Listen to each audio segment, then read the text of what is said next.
Assalamualaikum warahmatullahi wabarakatuh. Alhamdulillah wassalatu wassalamu ala Rasulillah wa ba'd. Video pembelajaran kali ini saya buat untuk memenuhi tugas workshop Sagu Safi yang ke-26 tahun 2022 di bawah organisasi IGI, yaitu Ikatan Guru Indonesia. Dan video pembelajaran kali ini saya ketengahkan pelajaran akidah kelas 9 bab 1 tentang takdir. Berikut videonya. Saya Danang Suro dari SMP Al-Minhaj Taman Sari, Bogor. Allah, doa belajar dan hadits amal jariah. Allahumma inni as'aluka ilman nafi'a wa rizqan thayyiba wa amalan mutaqabbala. Ya Allah, kami meminta kepada Engkau ilmu yang bermanfaat dan rizki yang baik serta amal ibadah yang diterima. Rabbi zidni ilma warzuqni fahma. Ya Allah, kami meminta kepada Engkau ilmu yang bermanfaat dan berilah rizki kepada kami berupa pemahaman dari ilmu tersebut. Hadits amal jariah. Idza mata ibnu Adam in qata'a amaluhu illa min thalath. Shadaqah jariyah aw ilmin yuntafa'u bihi aw waladin salih yad'u lah. Ketika anak cucu Nabi Adam telah wafat, maka terputuslah semua amalannya kecuali 3 hal. Yang pertama, sedekah jariyah. Yang kedua, ilmu yang bermanfaat baginya.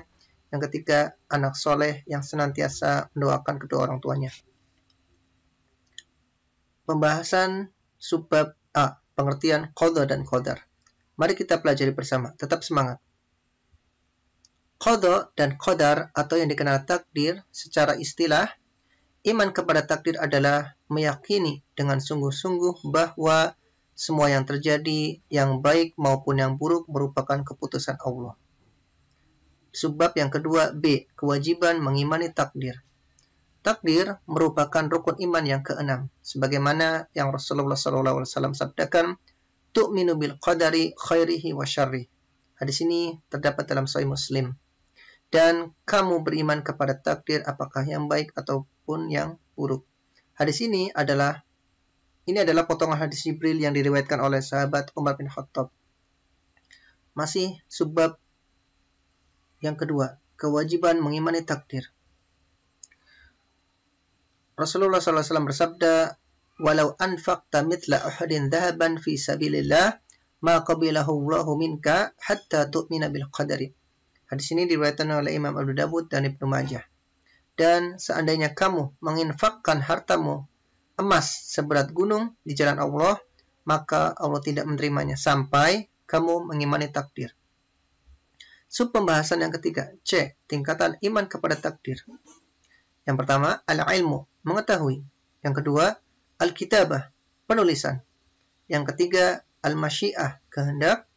Dan yang keempat, al-khalq, penciptaan. Tingkatan iman kepada takdir yang pertama, al-ilm, mengetahui.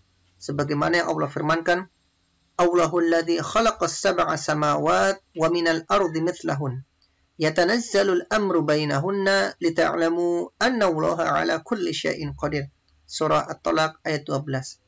Allah yang telah menciptakan 7 langit dan dari penciptaan bumi juga serupa. Perintah Allah berlaku padanya, agar kamu mengetahui bahwa Allah Maha Kuasa atas segala sesuatu.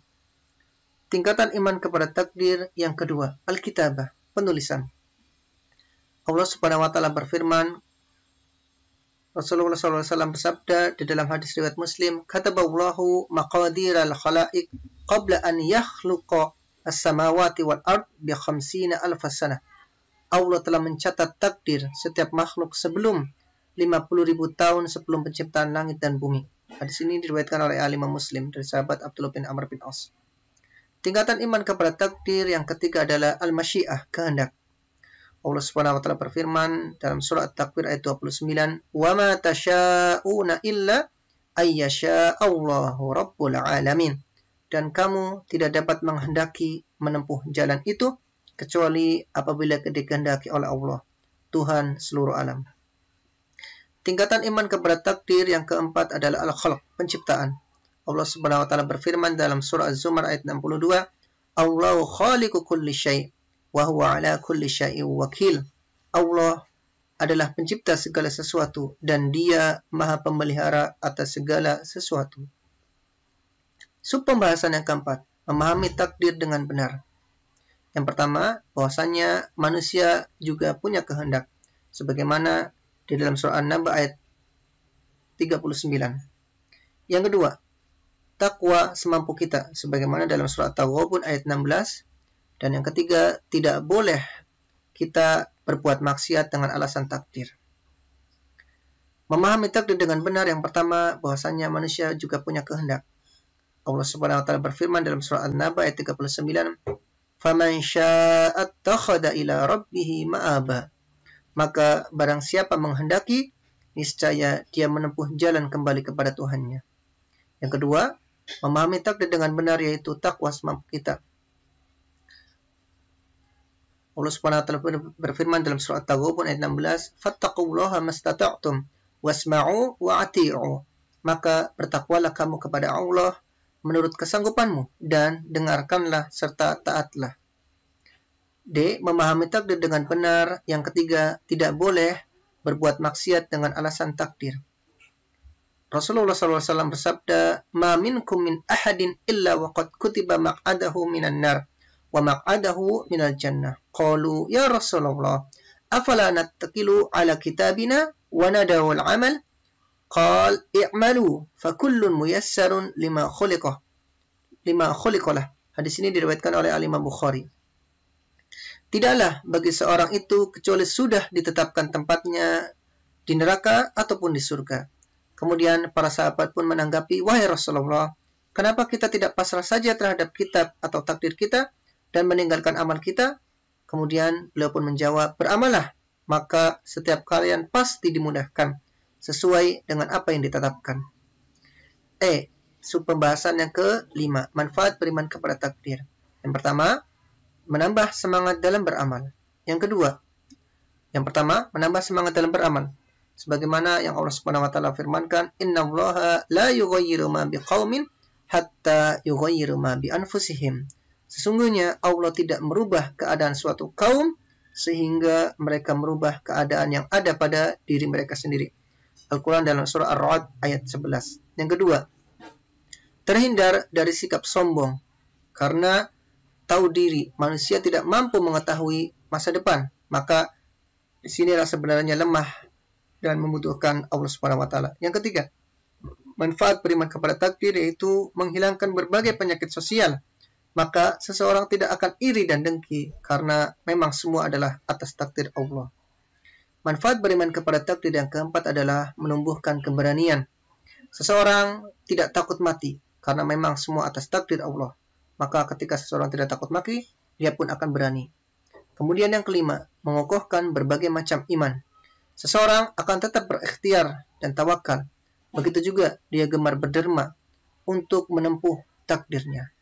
Ketika dia mengetahui bahwasanya ikhtiar dan tawakal adalah jalan yang ditempuh untuknya, maka dia pun semakin beramal soleh dan menambah keimanannya. Yang keenam, menguatkan langkah dalam berdakwah. Seseorang akan tetap menyampaikan kalimat hak dan tidak takut tercaan serta gangguan lain, karena itu semua sudah ditetapkan oleh Allah Subhanahu wa taala. Mufradat.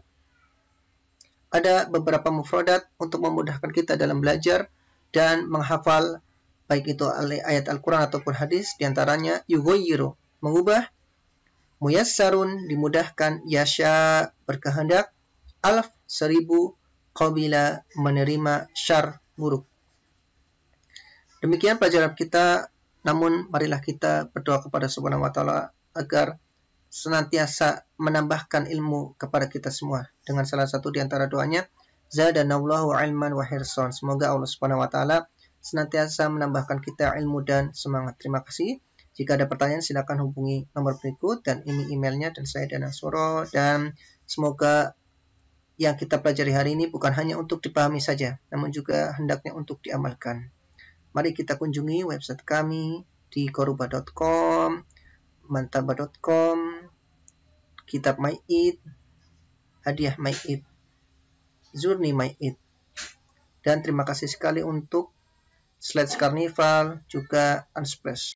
Demikianlah video tugas saya dalam workshop Sagu Safi ke-26 tahun 2022 yang mengangkat tema Pelajaran Akidah kelas 9 bab takdir. Saya Danang Suro dari SMP Al-Minhaj Taman Sari, Bogor.